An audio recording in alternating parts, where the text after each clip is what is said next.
Well, Bev, most of it, about 70 million, will go into these investment teams, which will try to suss out opportunities both here in Asia and for Asian businesses in Australia. They will set up shop in countries around the region. Another 20 million or so will be devoted to similar initiatives to try and get new businesses off the ground. All up, $95 million, kind of a modest investment really when you look at the sort of long-term ambitions of this plan. But it just kind of goes to show that governments can only do so much. If the markets are there, if the demand for products between Australia and Southeast Asian countries is naturally there, then the volume of trade which the Australian government is seeking in the long term will flow. But for now, that's not happening. Countries like Indonesia are not even in the top 10 for Australia's import or export partners. And for this reason, the Albanese government is kicking in about $100 million to try and put government officials in to try and identify investment opportunities, to try and raise awareness, to try and identify blockages and impediments to more trade and see what can be done in terms of lobbying, I guess, for governments and on each side.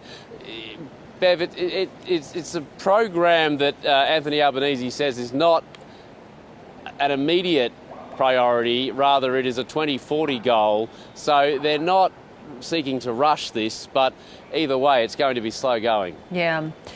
Of course, we know that President Xi and Joe Biden are both no-shows at the summit. Does it start raising questions about the relevance of this bloc going forward?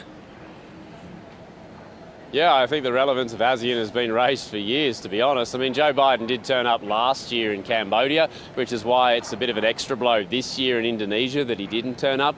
Xi Jinping traditionally hasn't turned up to ASEAN. He has sent his deputy, and he's done that again this year with Li Qiang. So, yeah, I mean, there's been concern for many years, I suppose, within the ASEAN bloc that on the key issues, they're basically unable to act as a united front, particularly when it comes to dealing with China over territorial disputes in the South China Sea.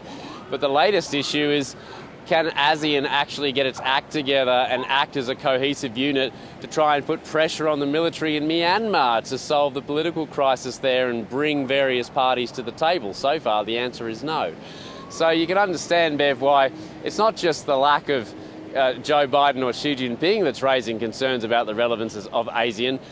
There are leaders here like Joko Widodo of Indonesia, Anwar Ibrahim of Malaysia, who themselves are publicly saying if this bloc doesn't kind of act as a cohesive, independent unit in Southeast Asia, then it's not really going to persevere in the long run. Yeah. And, you point out Myanmar, that is a perfect example, a problem child of the bloc. They have managed to bump Myanmar from the chair role in a few years, but as you point out, they haven't cohesively been able to make any inroads on the very brutal domestic crackdown going on there.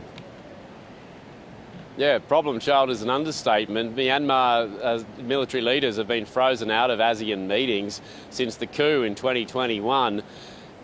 For the past couple of years, Indonesia in particular, as chair of ASEAN, has been going around and trying to do shuttle diplomacy with the various stakeholders in the country, bring them all to the table, try and get some sort of resolution. But then you've got Thailand kind of doing its own thing, engaging the military generals directly. You've had a couple of other nations in ASEAN that have been a lot more open to engaging with the generals. So even within ASEAN itself, you just don't have this cohesive unity on how to approach this country. So this once again raises the question of just how useful ASEAN is as an organisation. Everything has to be done by consensus. You now have 11 nations, Timor-Leste, the latest one, joining the bloc.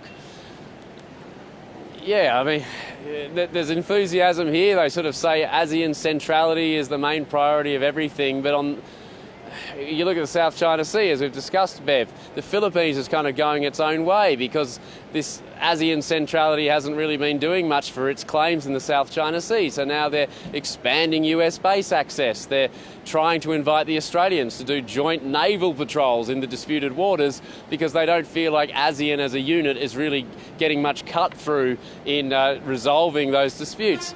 This this is kind of the sentiment, I have to say, Bev, that is hanging over this summit. Yeah. Well, good to get that analysis from you and those views. Thanks, Bill. Talk again soon. Thanks.